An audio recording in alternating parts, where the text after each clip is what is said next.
వైఎస్ఆర్ కాంగ్రెస్ పార్టీకి అతిపెద్ద మైనస్ ఏంటంటే మొహమాటము, లేకపోతే ఎవరు వాళ్ళకి పర్మిషన్ ఇవ్వాలో తెలియదు. ఇప్పుడు తెలుగుదేశం వాళ్ళు ఓపెన్గా వాళ్ళకి సంబంధించినటువంటి వాళ్ళ మీదన లేదా పవన్ కళ్యాణ్ మీదన వ్యాఖ్యలు ఎవరు చేశారో ఇదంతా ప్రొజెక్ట్ చేశారు. ఇప్పుడు ఇదే శ్రీరెడ్డి ఇదివరకు ఏ ఛానళ్ళలో కూర్చుని పవన్ కళ్యాణ్ని దూషించింది? ఆవిడ ఇంతకుముందు పవన్ కళ్యాణ్ని, తర్వాతన చంద్రబాబు కుటుంబాన్ని ఎవరైతే మార్చారో అది ఒక ఎత్తు. రెండవ పాయింట్ ఏంటంటే ఇవాల్టికి కూడా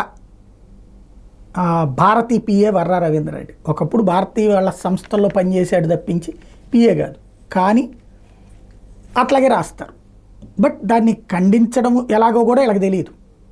నెంబర్ 1 అదేదో మొహమాటం, మనకెందుకు వచ్చిన గొడవలే అనేది. కింద వాళ్ళకి పైన వాళ్ళకి ఉన్నటువంటి కమ్యూనికేషన్ గ్యాప్ అదొక ఎత్తు. అయితే భారతి అవినాష్ రెడ్డి గురించి పెట్టినటువంటి పోస్టులు స్టిల్ నౌ శ్యామల గురించి మాట్లాడుతున్నటువంటి మాటలు వీడియోలే వస్తున్నాయి. అదే సందర్భంలో ఆమె రోజా గురించినటువంటి ఎంత దారుణమైనటువంటి పదజాలంతో వస్తున్నాయి.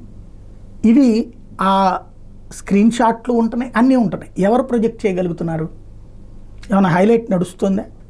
అది పేపర్లో రాసుకోవడానికి కూడా వీళ్ళకి సిగ్గు. ఎందుకంటే భారతీ గారిని గురించి ఇట్లాగా అని తమ దాంట్లోనే వేసుకుంటే ఎట్లా అన్నటువంటి మొహమాటం.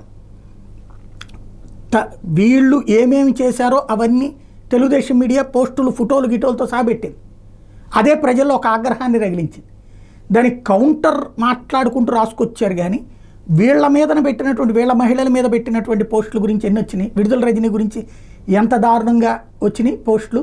మొన్న మధ్యన ఆ మొక్క కూడా నేను హైలైట్ చేశాను.